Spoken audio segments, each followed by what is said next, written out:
का बोझ कई दफा इतना ज्यादा हो जाता है कि एक नौकरी भी कभी कभी लोगों के लिए करना मुश्किल हो जाता है। पर कुछ लोग ऐसे भी होते हैं जो एक वक्त पर दो दो या फिर फ्रीलांस जॉब्स भी करते हैं। इसे मून लाइटिंग भी कहा जाता है। पिछले कुछ दिनों से ये मून लाइटिंग बहस का मुद्दा बना हुआ है। आखिर क्या है मून लाइटिंग और इसके पक्ष और विपक्ष में क्या तर्क दिए जा रहे हैं, जानेंगे इन्हीं सवालों के जवाब अपने आज के इस न्यूज दिस आवर में।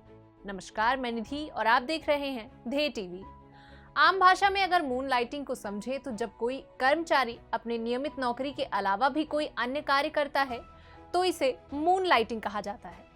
वर्तमान में आईटी के कर्मचारियों में इसका काफी चलन बढ़ा है। कंपनियों का कहना है कि मून लाइटिंग के कारण कर्मचारियों की उत्पादकता पर नकारात्मक प्रभाव पड़ रहा है। एक तरफ जहां कर्मचारियों की उत्पादकता को बढ़ाने के लिए हफ्ते में छुट्टी दी जाती है, वहीं दूसरी ओर कर्मचारी इस छुट्टी का इस्तेमाल दूसरी जगह काम करने में लगा देते हैं। कंपनियों का ये भी कहना है कि कर्मचारियों से नौकरी के दौरान ये घोषणा करा ली जाती है कि वो एक समय में एक ही काम करेंगे, लेकिन ऐसा ना करना कंपनी के प्रति वफादारी को ना दिखाना है।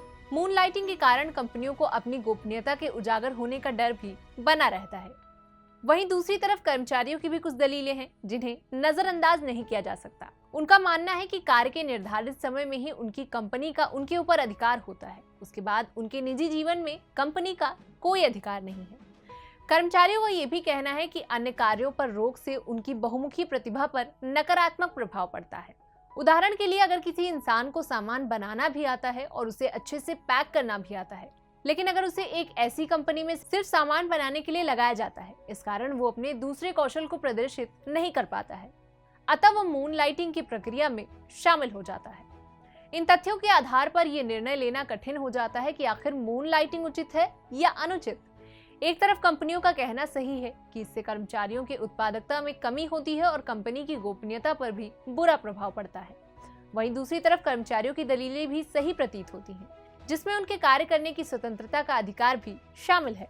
आपको बता दें कि हाल ही में स्विगी कंपनी ने अपने कर्मचारियों को मून लाइटिंग करने की अनुमति प्रदान की है, बशर्ते कार्य का समय एक नहीं होना चाहिए। कंपनी का कहना है कि आने वाला भविष्य मून लाइटिंग का ही है, जिसमें कर्मचारी अपने आय के स्रोत को और विस्तृत कर सकते हैं। साथ ही एक ही अनुभव और कौशल का लाभ विभिन्न कंपनियां प्राप्त कर सकेंगी, जिससे देश के सकल घरेलू उत्पाद में तेजी से वृद्धि होगी। और ये तभी संभव हो सकेगा जब कंपनियां एक दूसरे की गोपनीयता का सम्मान करेंगी। फिलहाल आज के हमारे इस एपिसोड में बस इतना ही। फिर मिलेंगे एक नए कार्यक्रम के साथ। तब तक के लिए पढ़ते रहिए, बढ़ते रहिए। नमस्कार।